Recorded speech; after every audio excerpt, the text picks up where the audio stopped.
Las tres pirámides de Giza. Logros arquitectónicos sin igual durante casi 45 siglos, hasta que los arqueólogos comenzaron a estudiar este yacimiento situado a 8 kilómetros de distancia. Hoy creen que esta es la ubicación de la cuarta y legendaria pirámide perdida.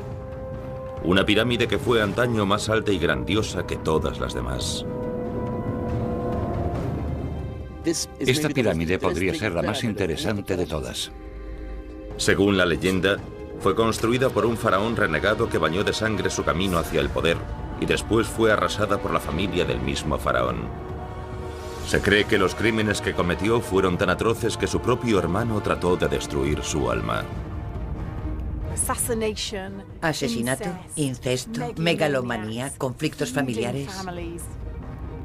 Hoy, un equipo de expertos intenta desentrañar la verdad y recrear lo que pudo ser la construcción más extraordinaria de la historia del antiguo Egipto. Utilizando técnicas científicas del siglo XXI, se remontarán 4 milenios y medio para reconstruir la pirámide perdida. La pirámide perdida, primera parte.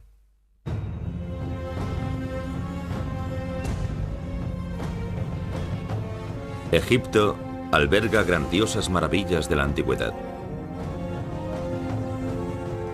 En la meseta de Giza encontramos 3 pirámides, construidas por 3 faraones de la misma familia.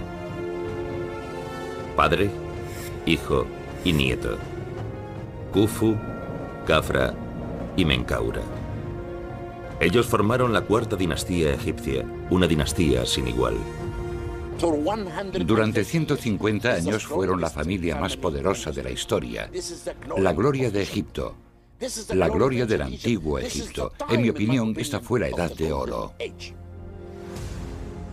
Siglo 25 a.C.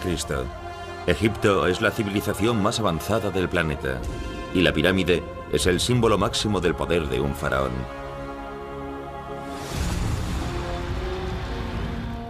Es su tumba, su monumento. Con ella alcanza la inmortalidad.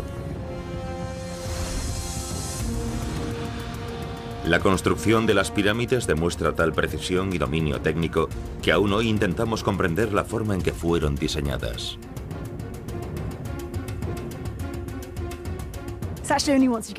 Al menos en mi caso, hay que acercarse a los bloques que las forman para empezar a comprender la escala a la que pensaban estos hombres. Solo en la Gran Pirámide hay 2.300.000 bloques y cada uno de ellos pesa unas 2 toneladas. Por eso, durante los últimos 4.500 años, las pirámides han sido consideradas uno de los mayores logros de la humanidad. Estas 3 tumbas atraen a Egipto a más de 9 millones de visitantes cada año.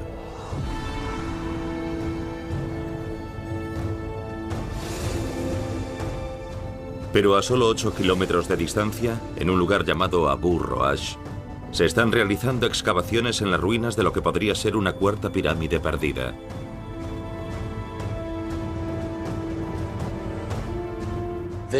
Pocos llegaron hasta este lugar. Hay lugares en Egipto que nadie conoce. La gente se limita a contemplar la pirámide de Khufu. Los arqueólogos empiezan a creer que la estructura que ocupó este lugar fue construida en la misma época que la Gran Pirámide, que podría haber sido más alta y grandiosa que todas las demás, que podría ser la joya desaparecida de la corona de la Edad de Oro de Egipto. Cuando pensamos en las pirámides, pensamos en la cuarta dinastía, porque las mejores pirámides, las pirámides más grandes, las mejor construidas y las que han sobrevivido al paso del tiempo pertenecen a la cuarta dinastía. En Abu Roash no quedan más que ruinas y se encuentran dentro de una zona militar de alta seguridad.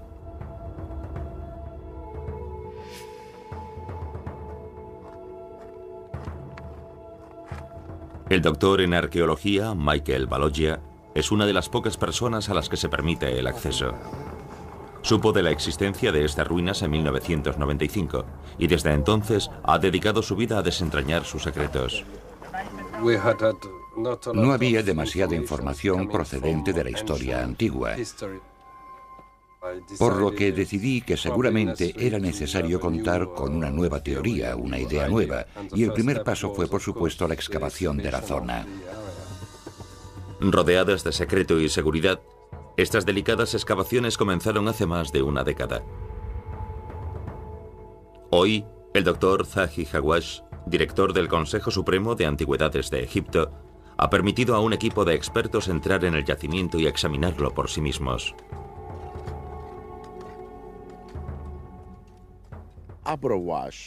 En el pasado, Abu Roash no podía ser visitada porque estaba dentro de una zona militar y nadie podía acceder a ella excepto yo. El equipo que va a sopesar las pruebas se compone de egiptólogos y arqueólogos de todo el mundo. Lo más interesante es que se trata de un monumento completamente desconocido para la mayoría, e incluso para los especialistas en egiptología es algo así como un enigma. Solo un puñado de personas ha visitado la zona. Muy pocas personas tienen acceso a la zona, así que poder ir y ver esta fantástica tumba es un gran privilegio y un honor. Me interesa mucho ver a Abu Roash. Nunca he estado allí y me gustaría comprobar lo grande que es, qué aspecto tiene, en qué medida fue terminada. Este equipo pretende determinar de primera mano qué se construyó aquí, si una pirámide o algún otro edificio como un templo, si su construcción se inició y fue abandonada, o si fue terminada y luego demolida. Quieren saber por qué alguien elegiría construir en este sitio inhóspito. El profesor Baloya ha hecho un trabajo magnífico. Este es uno de los lugares más difíciles de excavar de Egipto debido al viento y al frío. Pese a estos inconvenientes, la situación de Abu Roash tiene una gran ventaja sobre otras pirámides. Es una montaña que se eleva hacia el cielo. Es preferible la altura de una colina a una meseta para coronarla con una pirámide. Si aquí es donde se encuentra la legendaria pirámide perdida, la tradición afirma que fue construida por un faraón poco conocido llamado Diedefra. Los escasos datos sobre su reinado lo describen como un gobernante vanidoso y tiránico, un hombre que alcanzó el poder por medio del asesinato y que fue a su vez asesinado. Vivió y gobernó durante un período oscuro y turbulento de la historia de Egipto. Los primeros historiadores integraron en esta historia el asesinato y el incesto. Megalomaníacos que construyeron sus tumbas en edificios de un tamaño sin igual. Un embriagador cóctel de intrigas.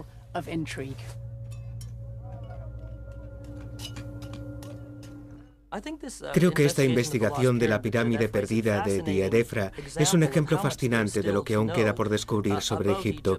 En cuanto observamos con detenimiento, descubrimos algo nuevo. La primera pista de que aquí podría haber sido construida una pirámide es el hecho de que el yacimiento tiene una clara conexión con Diedefra. Se han encontrado muchas imágenes talladas del faraón, y las pirámides eran la tarjeta de visita de su familia. Su abuelo dio inicio a la tradición.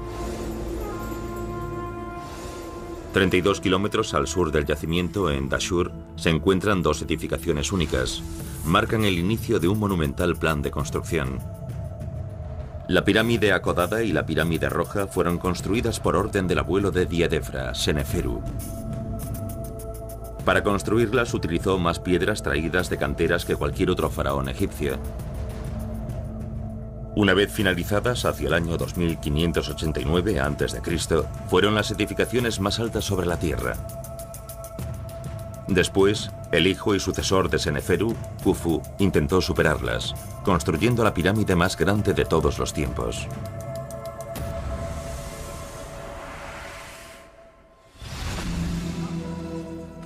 Su construcción estaba muy avanzada cuando nació su nieto Diedefra. Creció con 3 hermanos que desempeñarían un papel decisivo en su vida. Su hermano mayor, Kawab, un hermano menor llamado Khafra y una hermana, Eteferes. Hemos olvidado lo rápido que estas personas tenían que crecer. Si tu padre era el faraón, nacías con un cometido. Cualquier descendiente, especialmente si era un varón y era hijo de una de las reinas más importantes, sabía desde el primer día que cuando su padre muriese, tenía que estar listo para gobernar. Diedefra tenía en su padre Khufu a un terrible modelo. Según el folclore egipcio, Khufu fue un gobernante tiránico y temido, obsesionado con su propio legado. Sirva como ejemplo uno de los despiadados métodos que empleó para obtener la piedra con que construir su pirámide. Sabemos mucho sobre Khufu, por lo que contaban de él durante el Imperio Antiguo. Incluso sabemos que una de sus hijas se prostituía y pedía a sus clientes que le llevasen una piedra para construir la pirámide de su padre. Para sus descendientes, los actos de Khufu definen el modo en que deben comportarse como políticos, como gobernantes y como constructores. Para construir su propia tumba, Khufu levantó la Gran Pirámide, y los faraones posteriores lo imitaron. Diedefra es el único miembro de la dinastía de Khufu cuya pirámide nunca ha sido encontrada. Diedefra debió de construirse una pirámide. Este hombre gobernó justo en la etapa central de la cuarta dinastía. Su abuelo Seneferu fue el mayor constructor de pirámides de todos los tiempos, y su padre construyó la más grande. Diedefra, posiblemente el mismo día en que ocupó el trono, proyectó la creación de su propio templo de la resurrección. Nuestros arqueólogos han de retroceder en el tiempo para desentrañar la historia de este yacimiento y de la gente que construyó aquí hace 4.500 años. Pretenden contemplar esta edificación a través de los ojos de sus constructores. Quieren averiguar cómo se creó y qué tesoros pudo haber albergado. Solo mediante un examen forense, escrutando el entorno y antiguos textos en busca de indicios, lograrán reconstruir la pirámide perdida.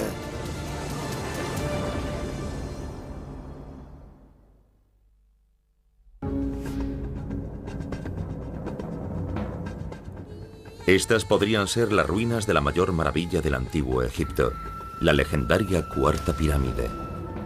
Algunos egiptólogos creen que la pirámide de Abu Roash perteneció al hijo de Khufu, el constructor de la Gran Pirámide. Están reescribiendo la historia de esta extraordinaria familia. En mi opinión, hasta ahora nadie ha logrado comprender nada acerca de la familia de Khufu. Un equipo de arqueólogos lleva más de una década excavando aquí. Si lo que han averiguado es correcto, podría transformar lo que sabemos sobre la Edad de Oro de Egipto. ¿Se trata de una pirámide perdida? Y si lo es, ¿por qué no es en la actualidad más que un montón de ruinas? Si esto fue antaño una pirámide, debería ser posible recrear con bastante exactitud el aspecto que tuvo, ya que todas las pirámides de esta época parecen haber sido construidas según un conjunto de principios. Las primeras pistas se pueden encontrar en Saqqara. En este lugar se encuentra la pirámide egipcia más antigua conocida. Cada pirámide posterior se basó en ella. Se trata de un proyecto verdaderamente experimental para su época. Esta es la pirámide escalonada, mi favorita. La primera pirámide de piedra, la original, el prototipo, por así decirlo, que provocó la creación de más de 100 pirámides en Egipto. Lo fascinante es que entre su construcción y el reinado de Diedefra transcurrieron solo 50 años. Antes de eso, los faraones eran enterrados en una sencilla cámara rectangular llamada mastaba. En una mastaba se construía un templo al nivel del suelo sobre una cámara mortuoria. La pirámide escalonada marca un importante avance con respecto a este sencillo diseño rectangular. La pirámide escalonada nos muestra la evolución de los antiguos egipcios, ya que podemos ver cómo se transformó la forma de la pirámide hasta convertirse en el modelo de la cámara mortuoria de un faraón. Podemos ver que se originó como una mastaba y también su proceso evolutivo, similar a un juego de construcción. Mastabas situadas una sobre la otra hasta que surge la forma de la pirámide, casi como 6 escalones hacia el cielo. Para el equipo de arqueólogos que intenta averiguar qué se construyó realmente en Abu Roash, los túneles bajo la pirámide escalonada albergan la pista más importante. Hasta el momento se han descubierto en ella más de 5,5 kilómetros de túneles. Algunos conectan las cámaras mortuorias de la reina del faraón y sus hijos. Otros fueron abiertos por los ataques de los saqueadores de tumbas. Y todavía hay muchos pasillos y túneles que aún no han sido descubiertos.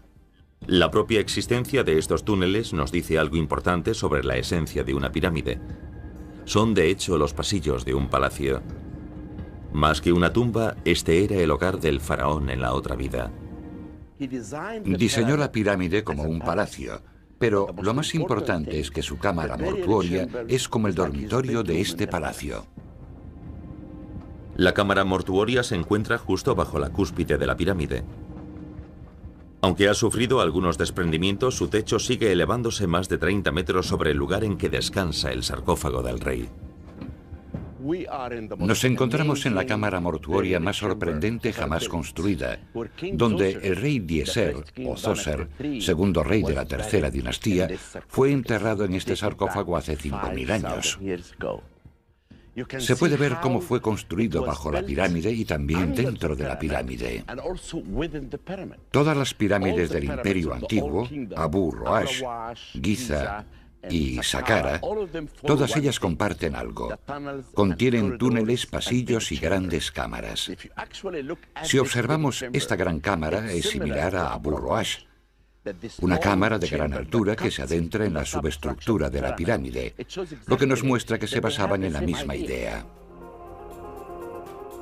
Abu Roash parece contener un espacio casi idéntico. Sin una estructura que lo cubra, tiene el aspecto de un pozo de 20 metros de profundidad.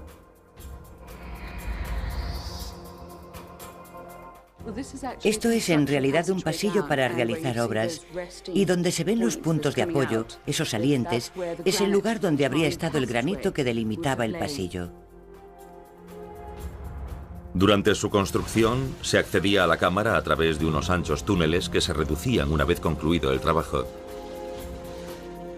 En una pirámide terminada, el pasillo hasta la cámara mortuoria se reducía tanto como fuese posible. El pasillo tuvo que ser mucho más estrecho, solo lo bastante ancho para lograr introducir un sarcófago. Se trata de una impresionante obra de ingeniería, extracción y construcción. Se puede ver claramente una serie de marcas en las piedras que forman estos muros. Muestran que otros han excavado en este lugar desde que la cámara fue sellada.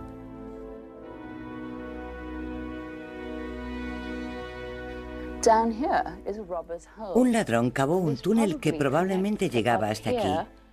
Ese corte blanco es quizás un paso abierto en la piedra hecho por otro saqueador. La riqueza de los enterramientos egipcios es legendaria, y la posibilidad de conseguir oro ha atraído siempre a los saqueadores de tumbas.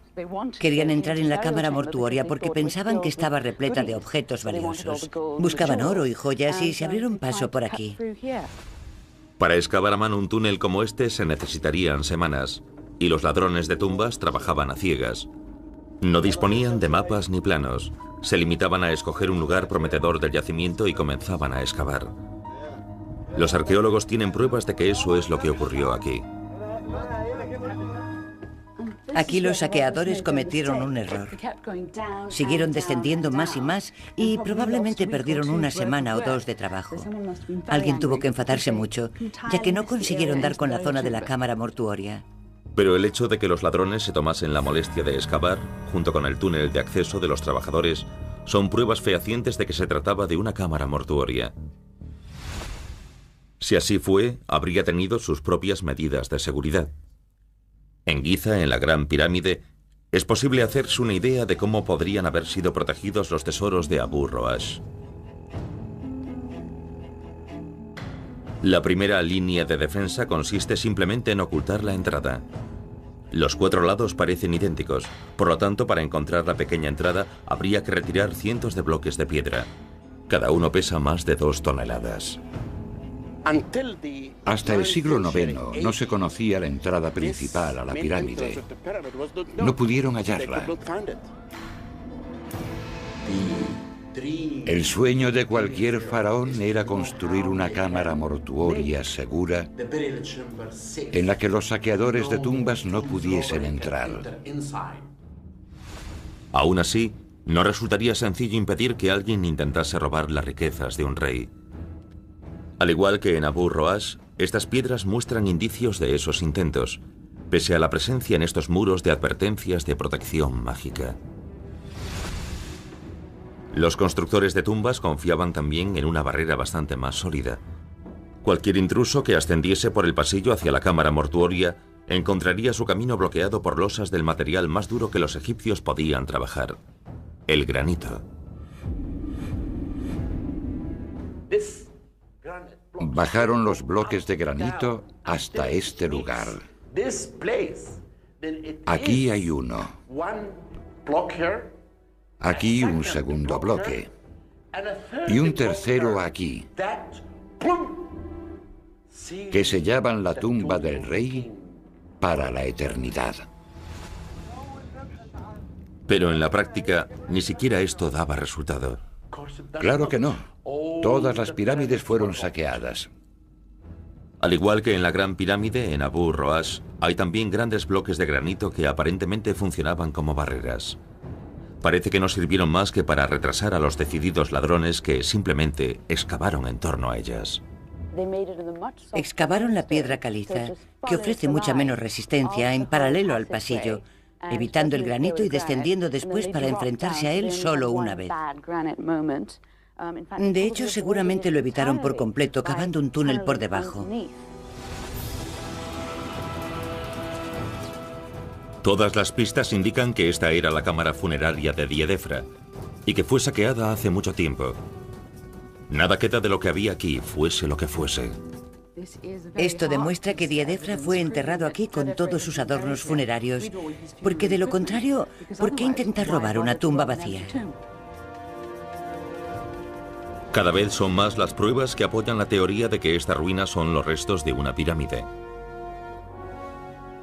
Es muy probable que esta sea la cámara de Diedefra, el faraón olvidado.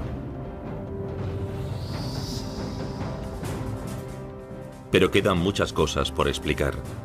Resulta difícil imaginar el enorme esfuerzo y la fuerza necesarias para hacer desaparecer algo de este tamaño. Si se hizo por venganza, por despecho hacia Diedefra, tuvo que ser alguien realmente odiado. Debió de cometer algún crimen inconcebible. Solo descubriendo lo que ocurrió podrán resolver el misterio de la pirámide perdida.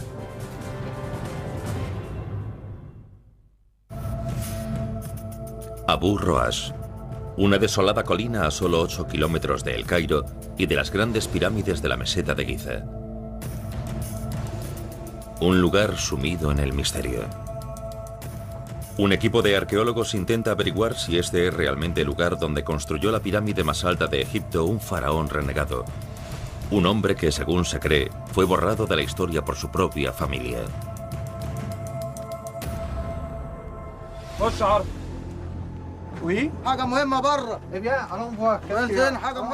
La mayor parte de lo que sabemos acerca de esta ruina se remonta a las primeras excavaciones en Abu Roash, al trabajo realizado a principios del siglo XX por el egiptólogo francés Émile Chassinat.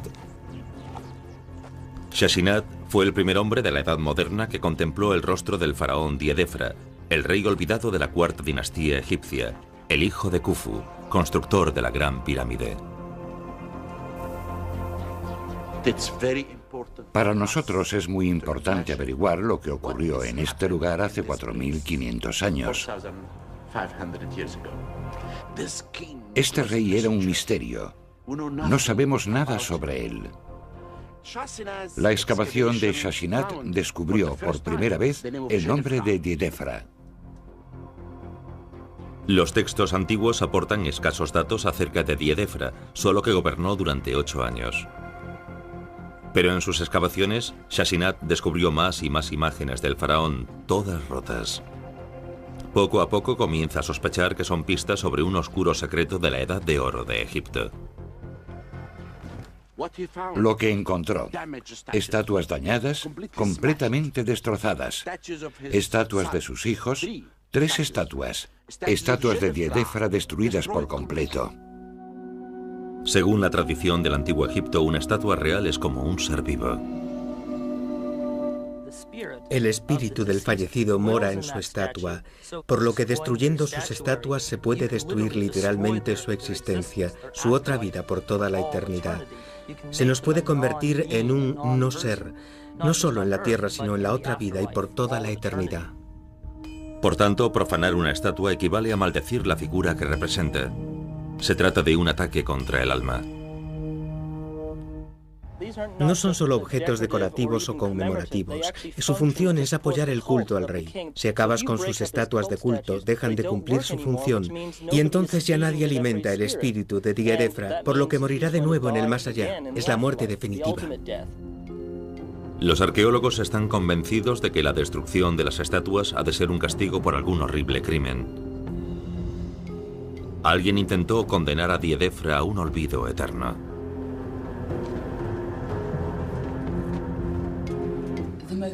Lo más horrible que se podía hacer a alguien en el antiguo Egipto y en particular a los reyes era borrar su nombre. Si uno pierde su nombre, también se pierde esa persona y queda muerto. Incluso si le pasase algo a su cuerpo, su nombre asegura que su alma vivirá. Shashinat comenzó a buscar en la historia de la cuarta dinastía. Encontró una respuesta que parecía encajar con los hechos. En su versión de lo sucedido, el heredero del gran Khufu fue su hijo mayor, el príncipe Kawab. Kawab desaparece súbitamente de los registros y Shashinat supone una muerte súbita y un crimen. Deduce que quien más podía ganar con esta muerte es el segundo en la línea sucesoria, Diedéfra. A finales del siglo XIX y principios del XX, los historiadores se basaron en una corazonada. En su opinión, tenía que haber historias interesantes sobre estos faraones, y al no hallarlas, al no contar con jeroglíficos que apoyasen lo que creían, en ocasiones manipulaban ciertos datos, algo que hoy consideramos históricamente imperdonable. Una prueba circunstancial dio más peso a la teoría de Shashinat. Al morir su hermano, Diedéfra se casó de inmediato con la reina viuda, su propia hermana.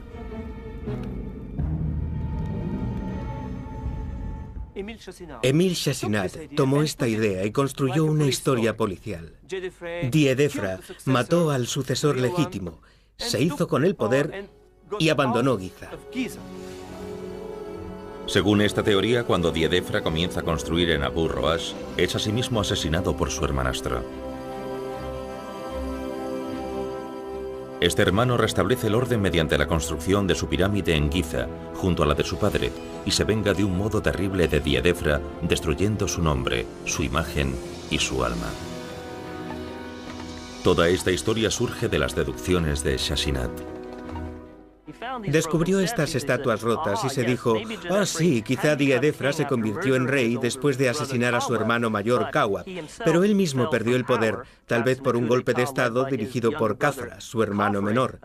Así que pasa de ser una figura enigmática a una especie de villano». Habiendo respondido a sus propias preguntas, Shashinat pierde interés por la historia y se traslada a otros yacimientos más ricos y más famosos. Durante los siguientes 100 años, Abu Roash permanecerá cerrado y abandonado. Ahora los arqueólogos contemporáneos deberán separar la realidad de la ficción. Muchos estudiosos tienen diversas teorías sobre Abu Roash y el propio Diedéfra, pero lo más importante es que este misterio está empezando a aclararse. Pero algunas preguntas siguen todavía sin respuesta. Entre ellas, ¿por qué Diedéfra eligió este lugar para construir? Se encuentra a 8 kilómetros de la meseta donde su padre también decidió levantar su pirámide. Shashinat y otros historiadores asumieron que eso demostraba que Diedéfra había dado la espalda a su familia. Los egiptólogos actuales buscan una nueva explicación. Cuando un nuevo rey llega al trono, la gran decisión que ha de tomar es cómo va a ser su tumba y dónde va a ser construida. Para un faraón del antiguo Egipto, una pirámide no es solo una tumba para cuando haya fallecido. En vida, es una muestra de su poder. Un campesino que llegase a la gran ciudad contemplaría el símbolo del poder y la fuerza del rey Dios. Era una visión impresionante desde kilómetros y kilómetros a la redonda. Por tanto, el reto de Diedefra es mostrar su propia grandeza en piedra. Lo que construya deberá ser tan majestuoso como lo creado por los faraones que lo precedieron. Parece haber cierta competencia entre los faraones por sus logros arquitectónicos. Cada generación construye algo un poco más grande que la anterior y llega un momento en el que ya no es posible superar al padre.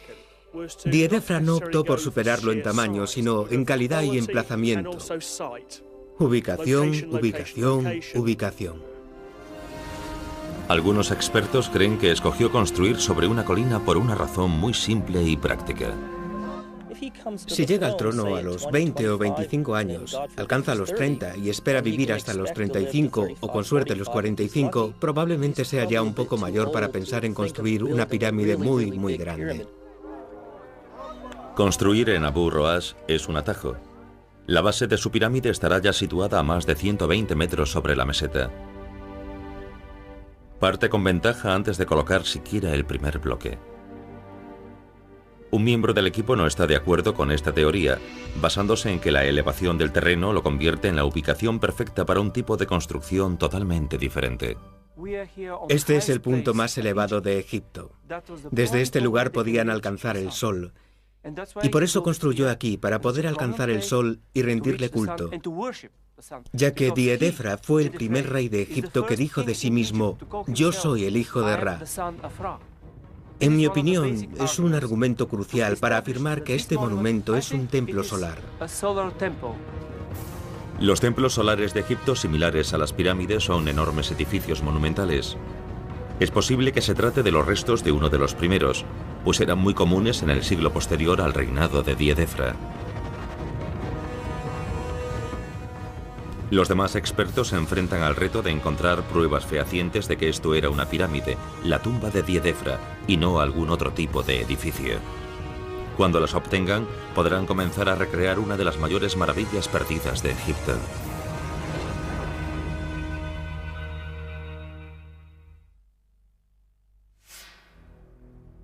En la actualidad, el yacimiento de Abu Roash es una excavación arqueológica al borde de una zona militar muy protegida. Pero hace unos 4.500 años era una zona de construcción.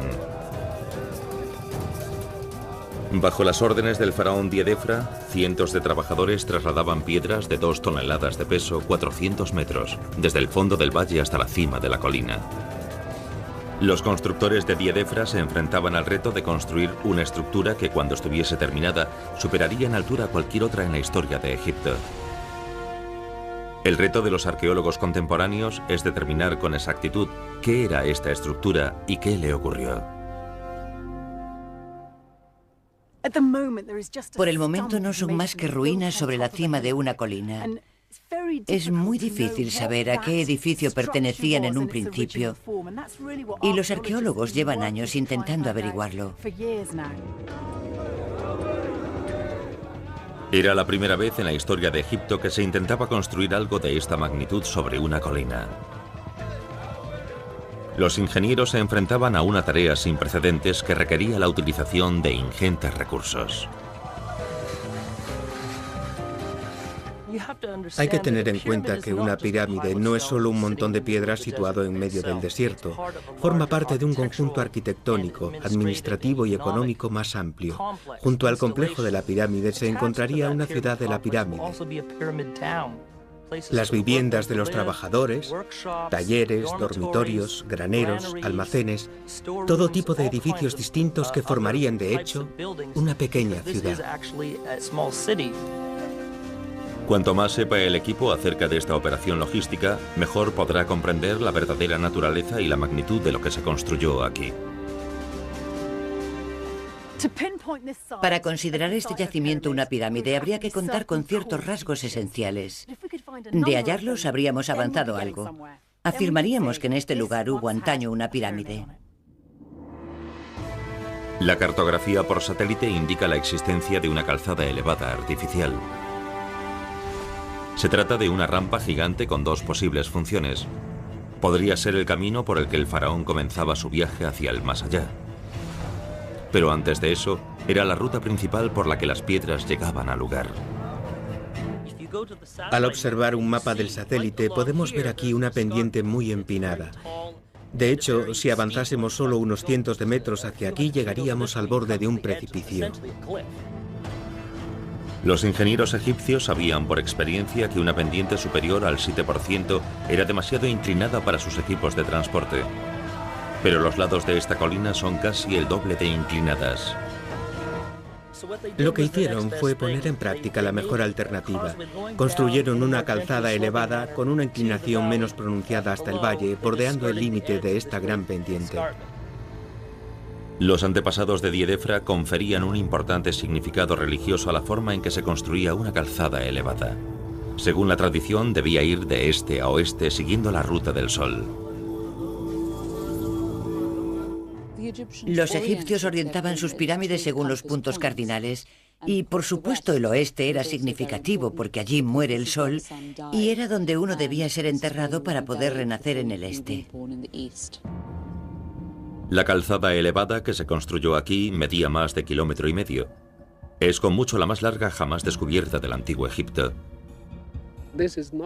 No se trata de algo sencillo. La forma en que se construyó esta calzada no tiene precedentes. Es algo increíble. Tuvieron que superar el hecho de que fuese una montaña. Para coronarla con esta pirámide tenían que disponer de una calzada muy larga para transportar las piedras hasta la cima. Pero lo más sorprendente es que está orientada de norte a sur. Los primeros egiptólogos aprovecharon esta excepción a la regla como una nueva prueba de que Diedefra se había alejado de su familia. Sin embargo, los estudiosos modernos creen que Diedefra simplemente aceptó la solución práctica que sus ingenieros le propusieron. Sé que Su Majestad desea situarla en el lado este, pero me temo que va a tener que moverla hacia el norte porque eso es lo que dicta el terreno. Utilizaron la topografía natural. Se trata de un diseño natural, lo que también envía un mensaje. En mi opinión, hace hincapié en el hecho de que la pirámide era una montaña que se elevaba al cielo. Se puede ver con claridad la ruta que siguió la calzada.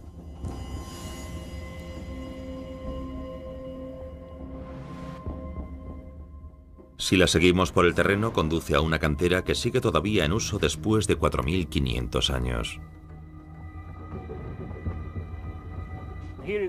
Esta es una de las canteras cercanas.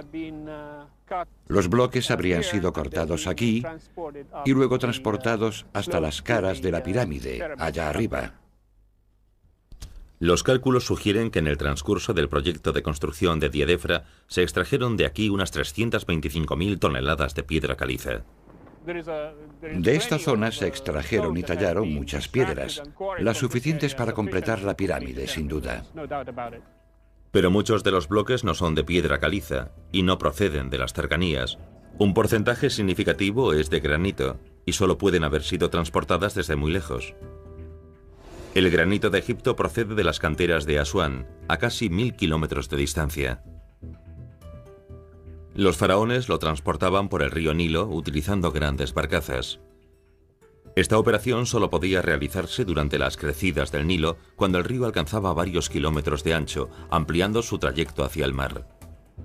Y aunque el río transportaba las rocas, los constructores de la pirámide debieron de construir también un puerto para descargarlas.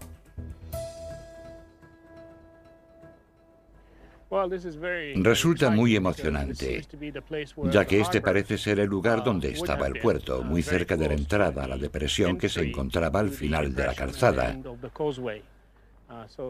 Por eso es este lugar tan interesante. Afortunadamente no han construido en él, por lo que incluso podemos ver que es una zona baja que habría formado parte de una instalación portuaria que habría estado conectada con el Nilo por un canal. Se trata de otra gran empresa esencial para la construcción de una pirámide en este lugar. Para trasladar la piedra desde el río hasta la colina tuvieron que abrir canales. Tenemos pruebas de que durante el Imperio Antiguo se excavó un gran canal en paralelo al río Nilo y desde él otros canales más pequeños que lo conectaban con la pirámide. Es la única manera de traer piedras de otros lugares para construir la pirámide perdida. Tras encontrar pruebas de la construcción de un puerto, una cantera y una calzada elevada, resulta evidente que se trató de una operación que debió de requerir miles, incluso decenas de miles de personas. Y todas estas personas tuvieron que ser alimentadas y alojadas. Todos los arqueólogos coinciden en que no se podría haber construido aquí una pirámide a menos que hubiera cerca un lugar en el que alojar un ejército de trabajadores.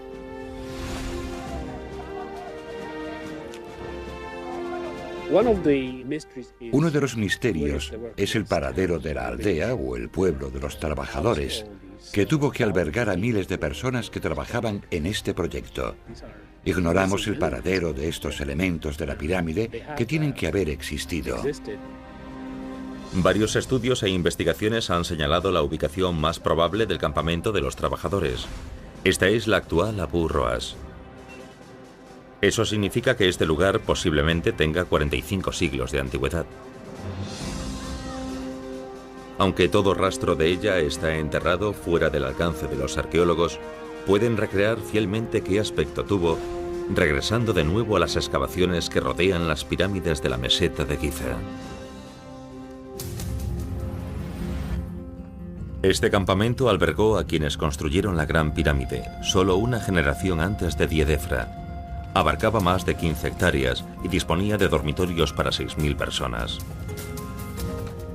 Tenía su propio sistema de saneamiento y la calle pavimentada más antigua del mundo ha sido descubierta aquí. Sabemos por textos de la época qué tipo de personas habitaban estos campamentos. Una combinación de conscriptos y artesanos cualificados organizados en grupos de trabajo y alimentados con raciones de acuerdo con el trabajo que desempeñaban. Eran jóvenes en la flor de la vida que trabajaban para el elegido, el faraón, el hombre más poderoso de la tierra. Y trabajaban a las órdenes de capataces que eran los mejores en su campo. El mejor albañil, el mejor arquitecto. Era importante cuidar de estos trabajadores. Para transportar toneladas de piedra has de gozar de buena salud. Todas las pruebas disponibles indican que lo que se llevó a cabo en Abu Roas fue un importante proyecto de construcción, una empresa de dimensiones comparables a lo que vemos en la meseta de Giza. En este punto, la mayoría de los miembros del equipo están convencidos de que se trataba de una pirámide, la pirámide perdida de Diedefra. Lo que pretenden averiguar a continuación son los detalles de su diseño y su construcción. ¿Qué aspecto tenía? ¿Qué tesoros albergaba? ¿Fue lo bastante grandiosa para rivalizar con los mayores edificios del antiguo Egipto?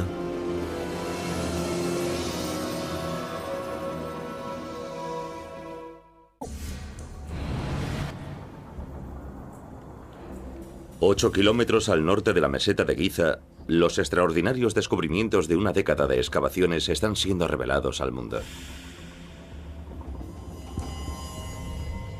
Construido en la cima de una colina de 120 metros de altura en Abu Roas, el edificio que se levantó aquí alcanzó, según se cree, una altura mayor que la Gran Pirámide, el edificio más alto del mundo durante casi 4.000 años. Al lugar han acudido varios expertos para investigar su construcción. Queda claro desde un principio lo ingenioso de construir en este lugar.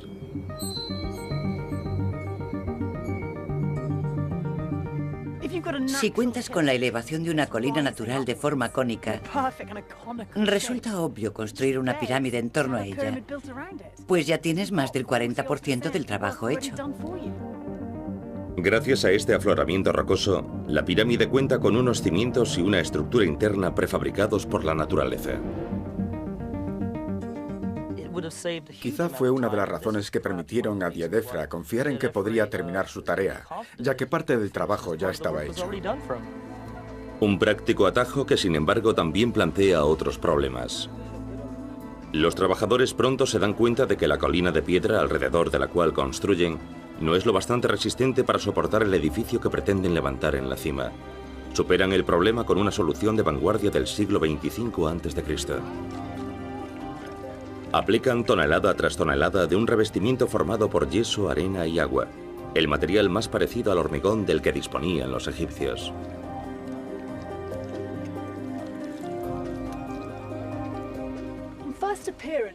Parece un muro artificial, pero en realidad es el lecho rocoso, es la propia colina en torno a la que construyeron la pirámide. El problema es que se desmenuza en cuanto lo tocas, así que intentaron reforzarlo con yeso, de ahí estos refuerzos. Pero estas reparaciones con yeso son solo la primera fase. El segundo paso implica el uso de una técnica de eficacia comprobada. Una forma de construir inventada por los antepasados de Djedefra en Saqqara, 24 kilómetros al sur. Se utilizó en la primera pirámide egipcia, la pirámide escalonada, construida casi un siglo antes.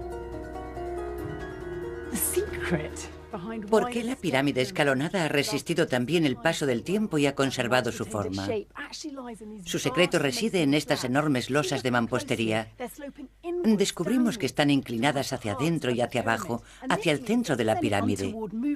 Si se produce algún movimiento que pueda dañarla, la pirámide cae hacia el interior y por lo tanto conserva su propia estructura. Esto nos ayuda a entender cómo se construyó en Abu Roash. La mampostería inclinada refuerza la pirámide en la cima de la colina de Abu Roash para proporcionarle más durabilidad y estabilidad. Pero los constructores no quieren correr riesgos. Complementan esta técnica con una propia. Utilizan pernos de granito como cuñas para calzar los bloques de piedra caliza sobre el terreno. Aquí tenemos los restos de uno. Podemos ver que ha sido cortado y, midiendo solo lo que queda, alcanza los 2,5 metros. En su forma original podría llegar hasta el muro exterior de la pirámide, alcanzando el doble de longitud. Haría falta un gran terremoto para mover el granito. Pero la misma resistencia que le confiere su utilidad hace que sea difícil trabajarlo. Esta herramienta dentada es una herramienta moderna, pero aún así sería completamente inútil con el granito. Pero hace 4.500 años, con la suficiente mano de obra y una tecnología muy sencilla, los ingenieros de Djedefra encontraron la forma de hacerlo. Voy a cortar este extremo con una sierra, pero antes que nada tenemos que marcar una línea en la piedra. El pedernal o sílex, más duro que el granito, deja una marca en la superficie. A continuación, utilizando un mazo de piedra, puedo hacer un surco en la superficie. Así. Las sierras de cobre eran las mejores disponibles en el siglo XXVI a.C. Pero el cobre por sí solo no corta el granito, así que se aplica un peso al mango y se vierte la arena en el surco de la sierra. Los cristales de cuarzo de la arena se incrustan en la hoja y crean un filo resistente y abrasivo.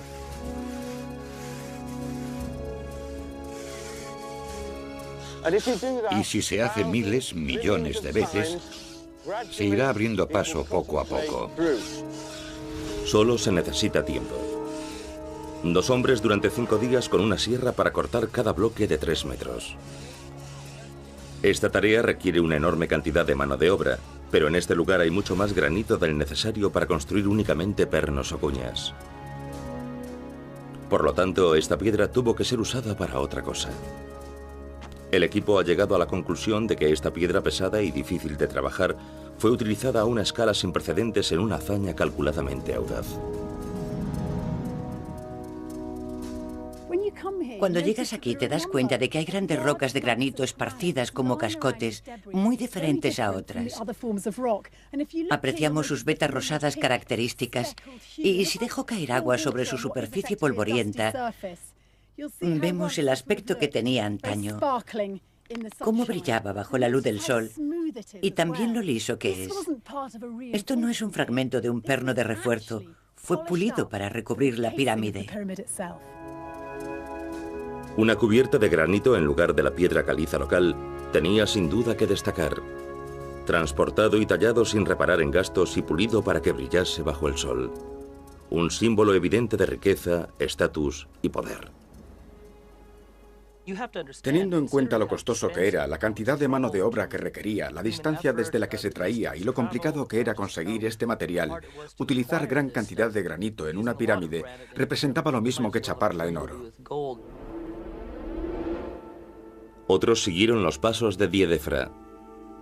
20 años más tarde, su sobrino construye la tercera de las pirámides de Giza. No intenta igualar la escala de las grandes pirámides anteriores. En vez de eso, toma la construida por Diedefra como modelo. Esta es la pirámide de Menkaura. Y podemos ver en su base los impresionantes bloques de granito de color rosa que utilizaron. Lo más interesante es que sabemos por los fragmentos de granito encontrados en Abu Roash que Diedefra también utilizó granito en el exterior de su pirámide. Así que fue en gran medida el precursor de este uso del granito. Su pirámide fue el prototipo. Se inspiró en Khufu y la perfeccionó. Khufu utilizó granito en la Gran Pirámide para recubrir su cámara mortuoria. Diedefra utiliza esta exquisita piedra y la sitúa en la parte exterior de su pirámide. Menkaura aplica aquí la idea de su tío.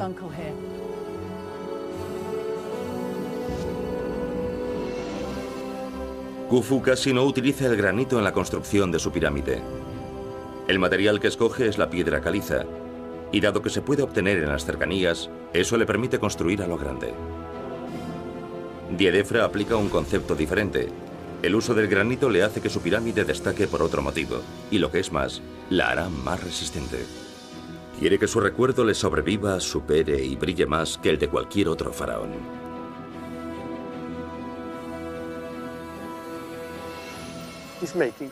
Cubriéndola con granito decía: voy a tener una pirámide que va a durar más que la de mi padre. Cubrir toda una pirámide con granito sería imposible de costear. Menkaura recubrió solo el tercio inferior de la suya. Pero si los expertos averiguan qué altura alcanzó el granito y consiguen calcular la altura de la pirámide de Diedefra, habrán logrado una imagen completa del exterior de la pirámide. De las que han llegado hasta nuestros días, esta es la losa situada a más altura entre las que una vez recubrieron la parte inferior de la pirámide. Yo diría que está a unos 6 metros del suelo, pero creemos que la cubierta de granito pudo alcanzar hasta 13 metros de altura, por lo que el granito que cubría la parte inferior de esta pirámide habría alcanzado más del doble de esa altura. Debería ser fácil calcular la altura de la pirámide si sabemos el tamaño de su base y el ángulo de inclinación de sus lados. Pero los arqueólogos que la estudian se enfrentan a un enigma. Algunas de las piedras parecen haber sido cortadas en un ángulo que crearía una pendiente extremadamente pronunciada. Un edificio así no solo sería muy complicado de construir, también sería muy inestable. Pensaron que era una pirámide de 64 grados porque encontraron algunos bloques del primer nivel. Y creyeron que pertenecían a la cubierta de piedra. Para los primeros egiptólogos, esta pendiente de 64 grados explicaba por qué la pirámide no ha llegado hasta nuestros días. En un vano esfuerzo por construir algo más impresionante que lo anterior, Diedefra se excedió y su pirámide simplemente se derrumbó. Pero nuestro equipo ha llegado a una conclusión más lógica. Si estas piedras estaban inclinadas hacia abajo como las piedras de los cimientos en un ángulo de 12 grados, las caras de la pirámide se elevarían en un ángulo de 52 grados, el mismo que la Gran Pirámide.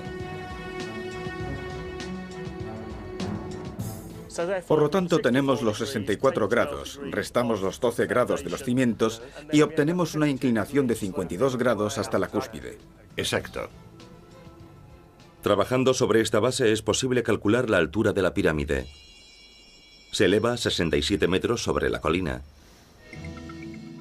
En su cúspide, como en la de cualquier pirámide de esta época, se colocaba un piramidión, cuya función era similar a la de un pararrayos que concentrase la magia de la estructura.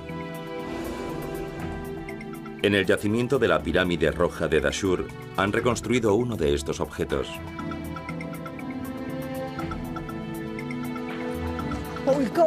He aquí un piramidión o ben-ben, como entonces se llamaban, y que estaría cubierto de electrum, que era una aleación metálica, una mezcla de cobre, plata y oro con la que se recubrían estos objetos. Imaginen su resplandor con el primer rayo de sol de la mañana. Ahora contamos con una imagen completa de la pirámide de Djedefra hace 45 siglos.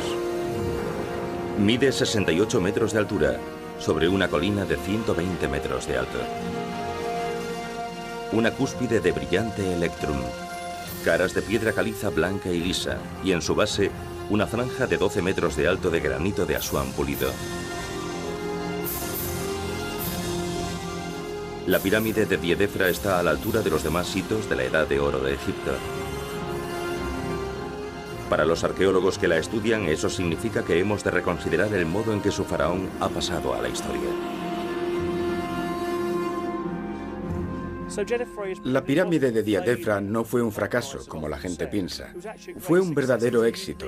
Se trata de un monumento único que aprovechaba su entorno, ciertos materiales y otros elementos para proporcionar al rey un monumento magnífico en la cima de una montaña, desde la cual contemplar desde lo alto su antiguo reino, las tumbas de sus antepasados y, por supuesto, también a sus sucesores desde la magnífica situación de su tumba. La construcción de su tumba es para Djedefra el punto culminante de su reinado, el momento en que su lugar en la eternidad está asegurado. Pero algo sale mal. Según algunos historiadores, es el momento en que su propio hermano clama venganza. Acaba con él y destruye su pirámide, su legado y su nombre.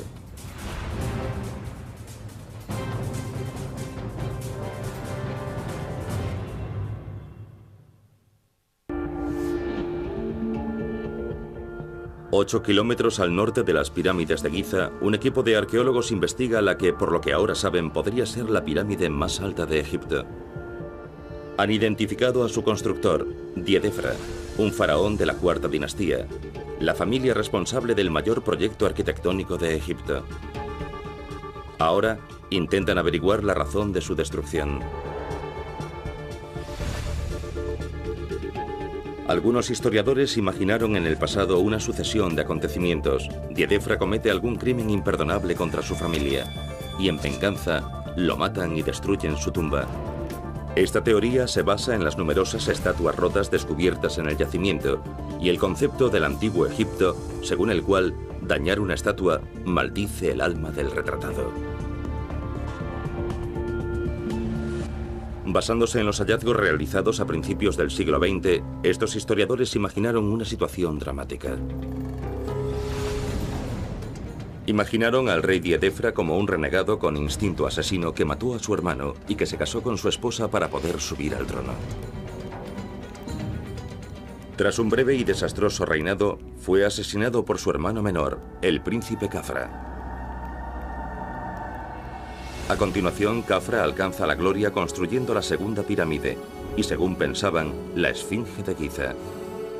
Restableció el orden regresando junto a su padre al lugar que Djedefra había rechazado. Pero los expertos actuales no parecen dispuestos a aceptar sin más estas conclusiones. Lo que se daba por hecho al pensar en Djedefra, que podría haber roto toda relación con su familia, iniciado un nuevo culto y escapado tras asesinar a algunos de sus hermanos. No hay pruebas que apoyen todo esto. La mayor parte de la información sobre la historia de Egipto se basa en las excavaciones realizadas hace 100 años, cuando los métodos científicos no eran tan precisos ni tan avanzados como ahora. Los estudiosos a menudo escribían historias más interesantes, pero no siempre se basaban en hechos históricos. La decisión de Djedefra de no construir su pirámide en la meseta de Giza no es una prueba válida de una disputa familiar. En Giza, una serie de nuevos descubrimientos han obligado a los investigadores a reconsiderar totalmente sus conceptos sobre Djedefra y su reinado.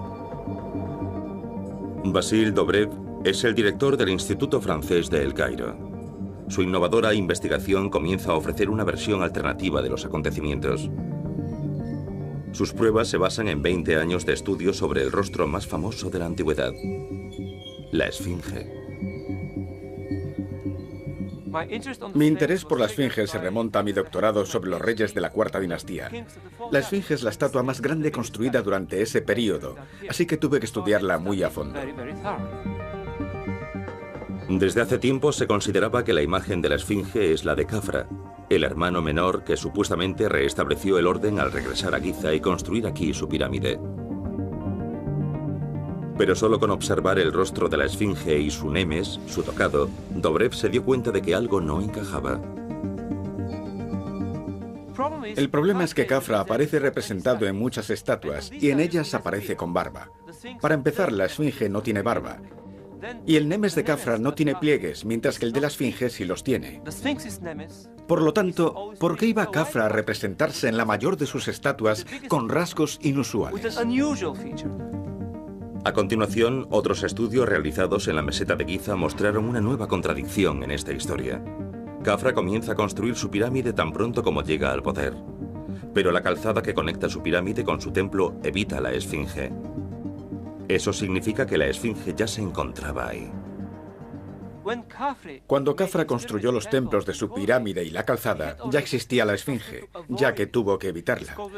Su calzada se dirige bruscamente hacia el sur, por lo que su templo, el eje de su templo, la entrada a su templo funerario, se encuentra más al sur, lo cual es algo excepcional. Según investigaciones arqueológicas recientes, la esfinge es más antigua que la pirámide de Khafra, por lo que hemos de reconsiderarlo todo y preguntarnos, si no es Khafra, ¿quién es? Dobrev lleva años planteándose esa pregunta. ¿A qué faraón representa realmente a la esfinge? Ha llegado a la conclusión de que lo más parecido a la esfinge es esta estatuilla. Esta pequeña imagen ha permanecido intacta durante 45 siglos. Según se cree, es la única imagen contemporánea del padre de Diedefra, el constructor de la Gran Pirámide, el faraón Khufu. Khufu nunca aparece representado con barba. Por eso creo que es más probable que sea él. Pero no hay pruebas de que la esfinge fuese construida por orden de Khufu. Todas las pruebas escritas apuntan a que Khufu estaba tan obsesionado con la construcción de la Gran Pirámide que nunca habría destinado recursos a otro proyecto importante. Y más si tenemos en cuenta que el coste de la Gran Pirámide resultó ruinoso para su país.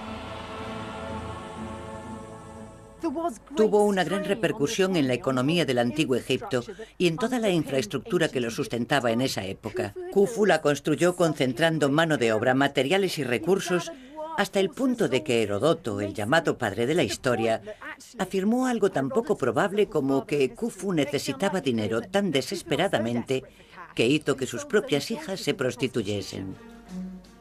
Por poco que haya de cierto en estos textos, parece extremadamente improbable que Khufu fuese el constructor de la esfinge. Pero si estaba terminada en la época en que su hijo Khafra construyó su pirámide, solo pudo ser tallada durante el reinado de un faraón, Diedefra. Esta esfinge fue tallada en la piedra con la imagen de Khufu por su hijo Diedefra para ayudar a su padre en su resurrección en el otro mundo. De hecho, la imagen de la esfinge es pura propaganda. Irónicamente, uno de los descubrimientos de Shashinat en Abu Roash proporciona algunas de las pruebas más firmes para apoyar esta teoría. Se encontraron numerosas estatuas en Abu Roash. Algunas de ellas parecen representar una esfinge. Una en particular con la cabeza del faraón cubierta con un nemes y lo que parece ser el comienzo de un cuerpo de león. Si ordenó tallar esfinges en Abu Roash, ¿por qué no iba a ser también el faraón que ordenó construir la primera estatua monumental de una esfinge? Si Diedefra ordenó construir la esfinge con el rostro de su padre, no parece el acto de un renegado. La historia aceptada no encaja. El equipo necesita obtener más información. Aquí es donde todo se vuelve un poco confuso.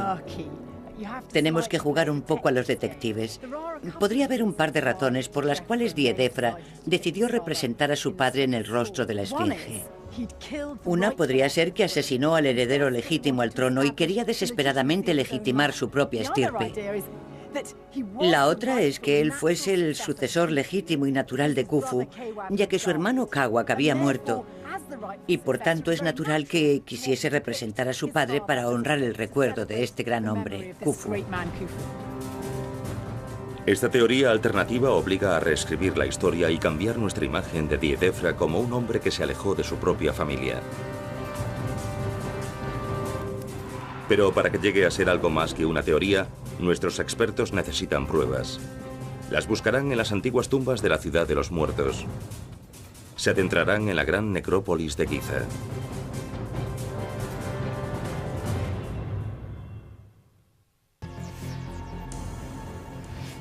En el interior de una zona militar de acceso restringido se encuentran las ruinas de Abu Roash, en la cima de una aislada colina. Aquí un equipo de arqueólogos estudia los restos de una pirámide construida para rivalizar con la gran pirámide de Giza del faraón Khufu. Khufu y su familia serán recordados. Aún hoy la gente habla de Khufu, de su hijo Khafra y de Menkaura, pero no saben que esta es, seguramente, la pirámide más interesante de todas. Fue construida por Diedefra, uno de los hijos de Khufu, y el equipo está tratando de descubrir la verdadera historia de su vida. Su búsqueda los lleva a algunos de los más extraordinarios edificios que esta civilización haya construido. Diedefra ha sido considerado un villano durante mucho tiempo, un hombre borrado en la historia de Egipto durante generaciones por matar a su hermano para hacerse con el poder. Se dice que dio la espalda a su familia y a la tierra sagrada en la que eran enterrados. En Giza podemos contemplar la extraordinaria visión de las tumbas de una dinastía. ¿Por qué uno de los hijos de Khufu, Diedefra, creyó que tenía que desplazarse hasta aquí para construir esta pirámide, hoy casi totalmente destruida? Hasta el momento, el equipo ha descubierto que en lugar de rechazar a su padre, Diedefra bien podría haber esculpido la esfinge en honor a Khufu. Junto a la pirámide de Khufu se han encontrado nuevas pruebas que apoyan esta idea. Este lugar contenía uno de los más fabulosos presentes funerarios de la historia del antiguo Egipto. Una barca sagrada.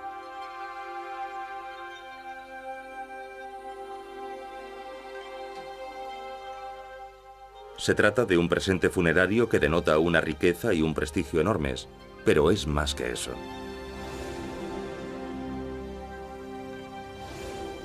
Salima Ikram ha viajado 32 kilómetros hasta Saqqara. Aquí los llamados textos de las pirámides, un conjunto muy complejo de jeroglíficos, explican el significado de la barca como presente funerario. Los barcos eran muy importantes en el antiguo Egipto. Era el principal modo de transporte atravesando el río. Pero un barco también permitía al rey unirse al dios Sol. Para ello necesita un barco en el que poder viajar del alba al ocaso. El nombre de la persona que ofreció este barco a Khufu tras su muerte para facilitar su viaje a la otra vida permanece aún visible en la pared de este foso. Está escrito en un cartucho, un antiguo sello egipcio, descubierto aquí por el doctor Zahi Hawass. Aquí se puede ver el cartucho. Diet, F, Ra. El cartucho demuestra que fue Diedefra quien mandó excavar este foso. Fue un hijo que honró a su padre. Esto contradice todo lo que la historia ha afirmado tradicionalmente sobre esta familia. Se puede oler la historia de la familia de Khufu.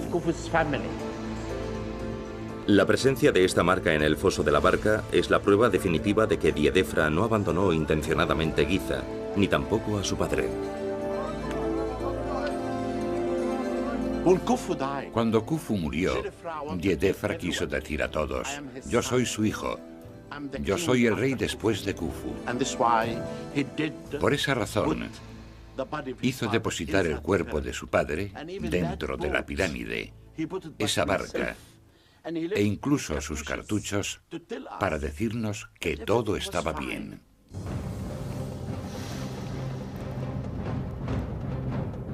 Pero uno de los cargos sigue vigente. Diedefra se hizo con el poder asesinando a su hermano Kawab. Después se casó con su hermana, la esposa de su hermano muerto. Esto se consideró el móvil de Diedefra y también la prueba de su culpabilidad. De nuevo, los textos escritos sobre los muros narran una historia muy diferente. Esta es la necrópolis de Giza, la ciudad de los muertos.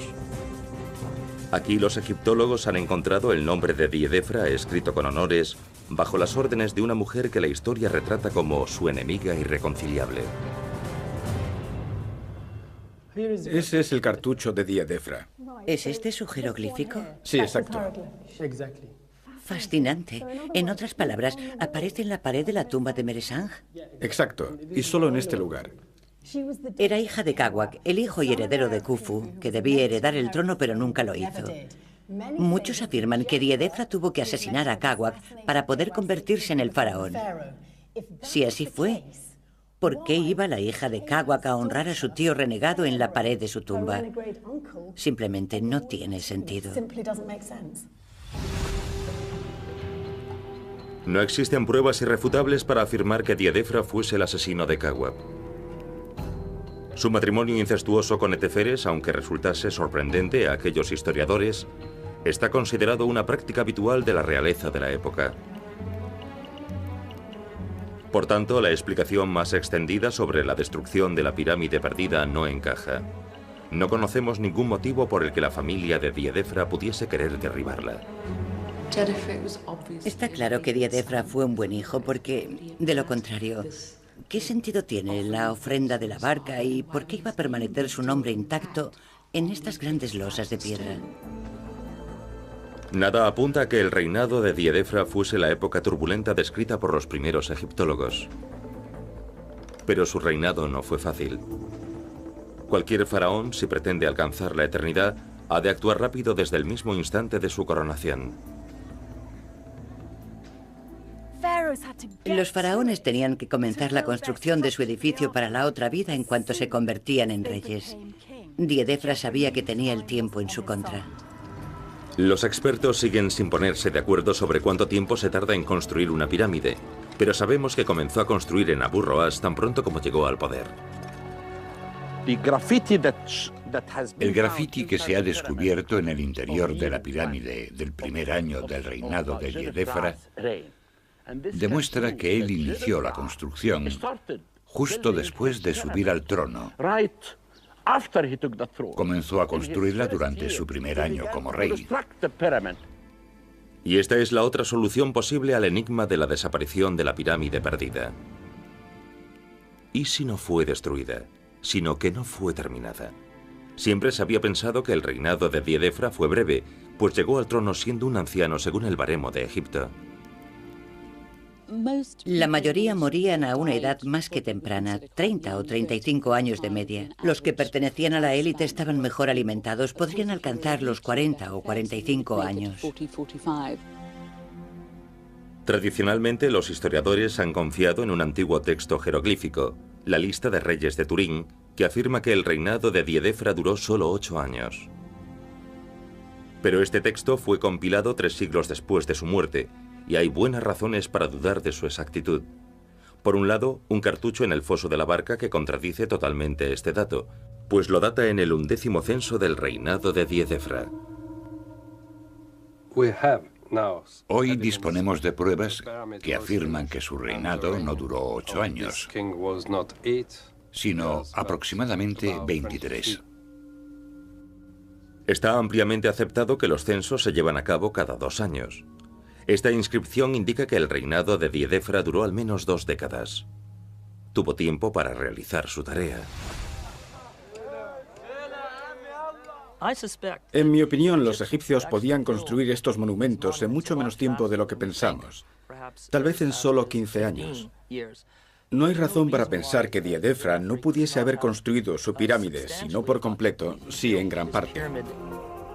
Las pruebas arqueológicas que el equipo ha descubierto en Giza, la Esfinge y el foso de la barca sagrada, contradicen totalmente lo que pensaban de Diedefra y demuestran que gobernó durante el tiempo suficiente para completar su pirámide. Pero el equipo todavía no ha conseguido resolver el mayor misterio de todos.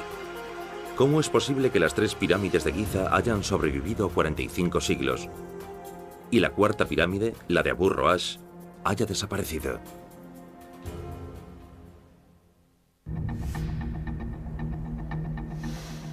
Las ruinas de Abu Roash ya han sido identificadas como los restos de una pirámide. El yacimiento se encuentra en el Bajo Egipto, a 8 kilómetros de Giza y de la tumba del gran faraón Khufu. Se creía que la pirámide perdida había sido construida por Diedefra, el hijo de Khufu, y destruida después como venganza por los crímenes que cometió contra su familia. Los primeros arqueólogos interpretaron los descubrimientos que hicieron aquí de modo que apoyasen esta teoría. Se trata de un elaborado relato de asesinato e intrigas en el Palacio Real, disputas familiares e ira entre Khufu y su hijo Diedefra. Y este se marcha enfadado a Abu Roas, no porque fuese un lugar inmejorable, sino porque está enfadado con su padre. Y entonces el honrado Khafra sube al trono y todo se soluciona. Pero las excavaciones más recientes demuestran que casi todo lo que se pensaba sobre este yacimiento y Diedefra era erróneo. Se creía que las estatuas rotas encontradas esparcidas por el suelo eran pruebas de la caída en desgracia de Diedefra. Según esta versión de los hechos, Khafra, otro hijo de Khufu, asesinó a su hermano y luego saqueó a Abu Roas, destruyendo la pirámide y destrozando sus estatuas en un intento deliberado por acabar con el alma de Diedefra. Existen casos en los que es evidente que las estatuas han sido atacadas con el propósito de mancillar el recuerdo de alguien. Cogían un cincel y se ensañaban con sus rasgos faciales. Les sacaban los ojos, les arrancaban la nariz, les cortaban las orejas, etc., de un modo que parece injustificado. Pero parece excesivo interpretar cualquier daño como un acto deliberado de sacrilegio. Estas estatuas tienen 4.500 años de antigüedad. No fue algo personal contra Diedefra, no hay ningún indicio de que fuesen atacadas intencionadamente, simplemente se rompieron algunas estatuas. El modo en que los arqueólogos tradicionales interpretaron estas estatuas dice mucho acerca de lo que querían creer, pero no nos permite acercarnos a la figura de Diedefra. Excavaciones más recientes aportan otros indicios que fueron completamente ignorados por las primeras personas que excavaron en Abu Roas. Se trata de una red de edificios que parecen haber estado situados junto a la pirámide. Estas excavaciones recientes aportan las primeras pruebas de la presencia de sacerdotes que mantenían el culto al rey en el interior de los templos hasta el final de la quinta dinastía, y son una prueba importante de que el complejo de la pirámide se completó. El complejo funerario es un edificio clave, algo sin lo cual ninguna pirámide estaría completa. Se encuentra al este de la pirámide, y su función es que los súbditos del faraón continúen alimentando su espíritu tras su muerte.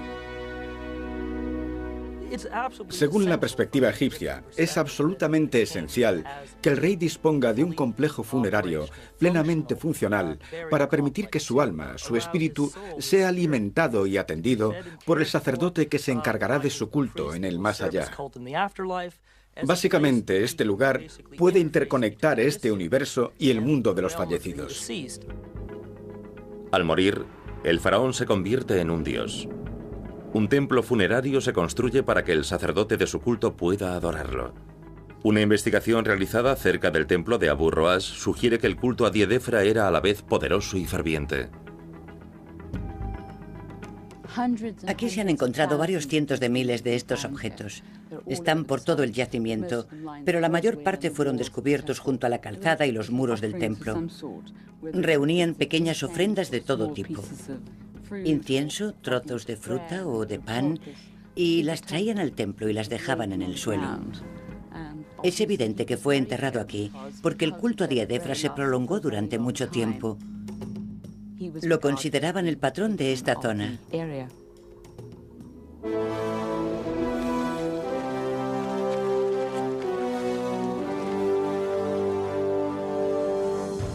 El culto a Diedefra se inicia el mismo día de su entierro.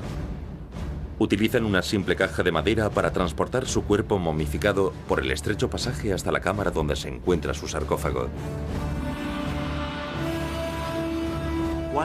Este lugar es tan singular que me permite imaginar y retroceder 4.500 años, cuando se anunció la muerte del rey. Todo el mundo está llorando, la gente está triste. los sumos sacerdotes, los hijos del rey.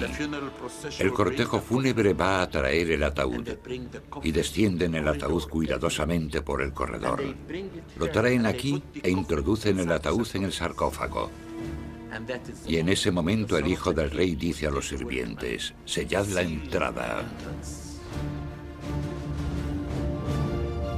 Los pasajes bajo el yacimiento de la pirámide de Abu Roash han desaparecido.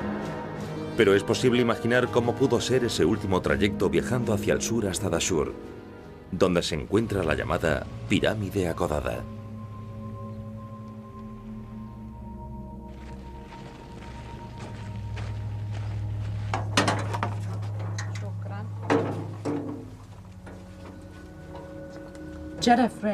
El funeral de Diedefra tuvo que ser una experiencia muy intensa, con este pasaje tan inclinado y estrecho por el que habrían bajado su ataúd para introducirlo en su sarcófago.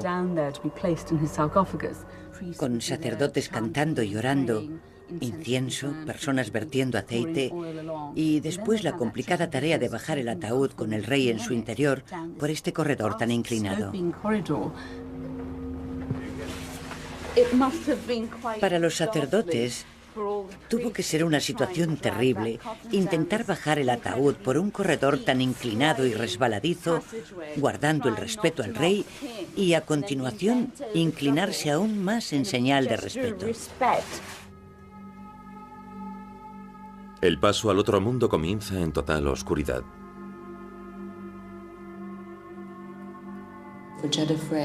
Para Diedefra era muy importante sumergirse en las profundidades de la tierra, porque si no se marchaba en total oscuridad, no podría volver a la luz. Los egipcios tenían varios sistemas de creencias sobre la resurrección y los aplicaban a la vez.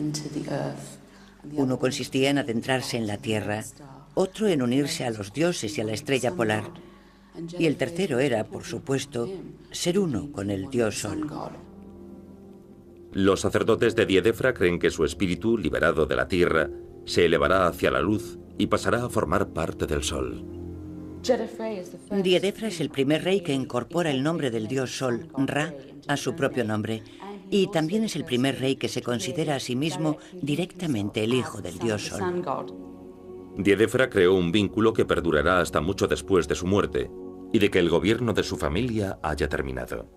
El faraón y el sol, majestuosos y todopoderosos, la fuente de la luz, la vida y la riqueza de Egipto. Es quien introduce el título Hijo del Dios Sol, que se convertirá en un modelo para el título de los reyes de Egipto durante el resto de la historia faraónica. 12 años de arqueología han reescrito la historia de la pirámide de Diedefra y descubierto su verdadero legado. Pero si el complejo de la pirámide de Diedefra fue terminado y su culto siguió siendo popular durante siglos después de su muerte, el principal misterio aún no ha sido resuelto. Los arqueólogos aún han de averiguar cómo esta grandiosa estructura fue reducida a las ruinas que vemos hoy.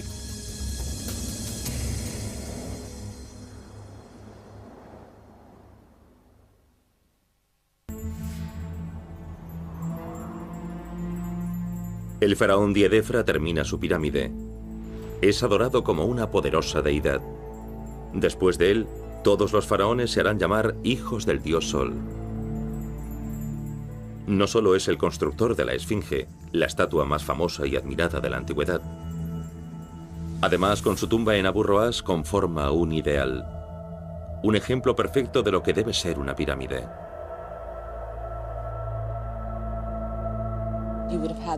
Su base de color rojo, después la brillante piedra caliza blanca y la parte superior, quizá de basalto o de granito, y recubierto de oro y electrón.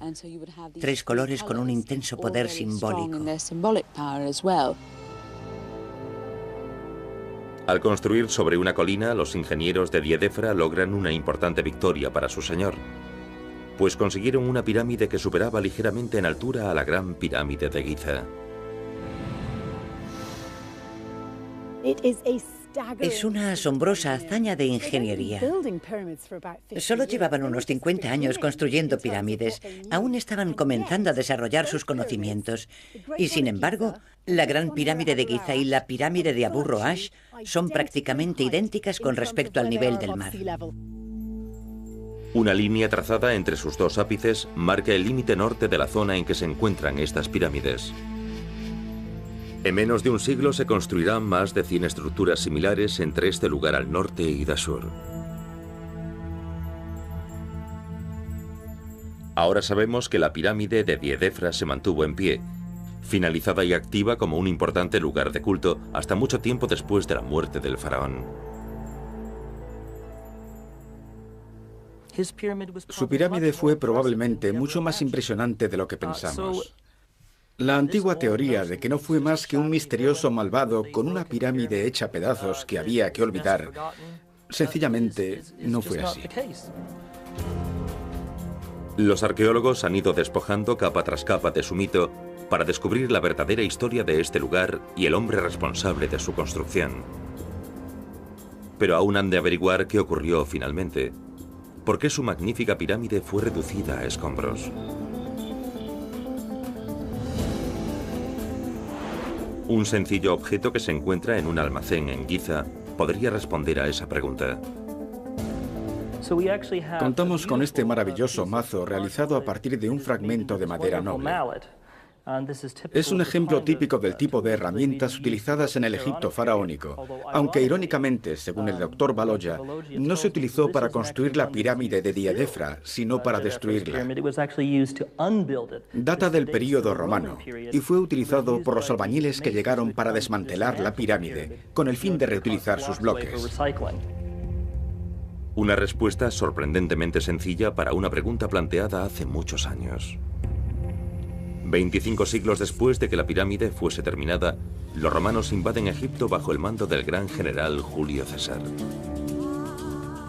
Cleopatra, la última reina de Egipto, se convierte en la amante de César y consigue recuperar la independencia de su país durante un breve periodo. Pero tras la muerte de César, su heredero Octavio conquista Egipto, que se convierte en otra de las provincias de su imperio. Los romanos demuestran su autoridad saqueando los recursos del país. Para ellos, Abu Roash no es más que un almacén de piedra tallada.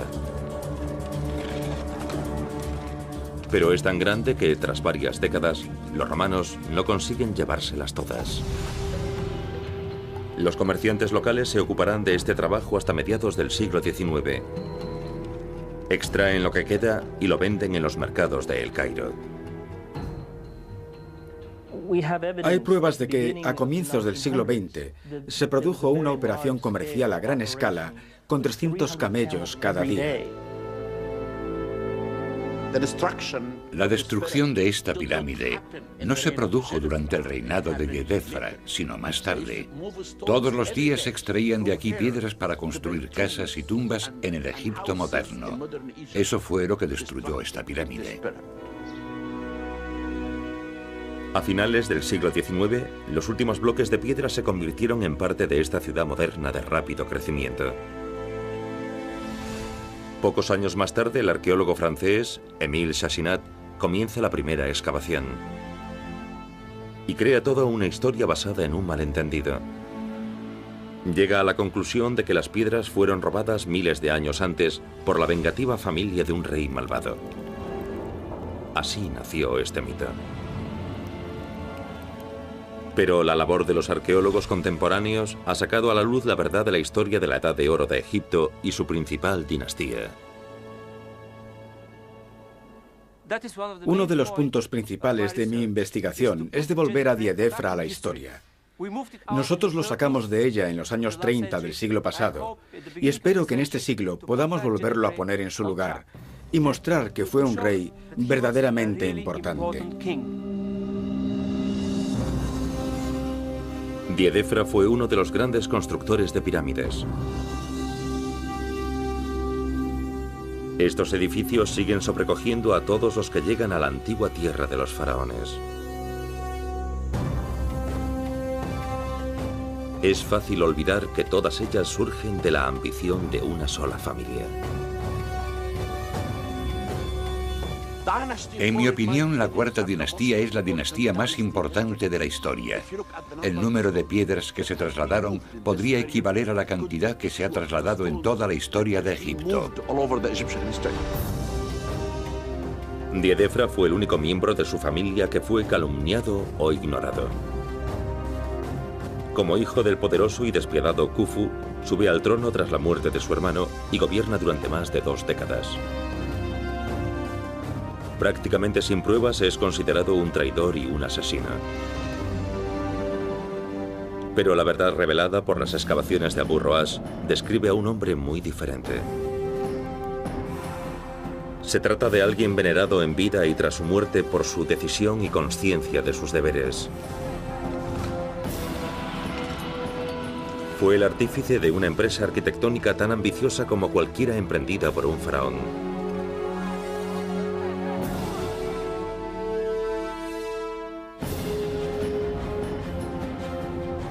Su obra, finalizada y admirada, lugar de peregrinación durante siglos, fue mientras estuvo en pie la pirámide perfecta. La pirámide perdida ha sido encontrada.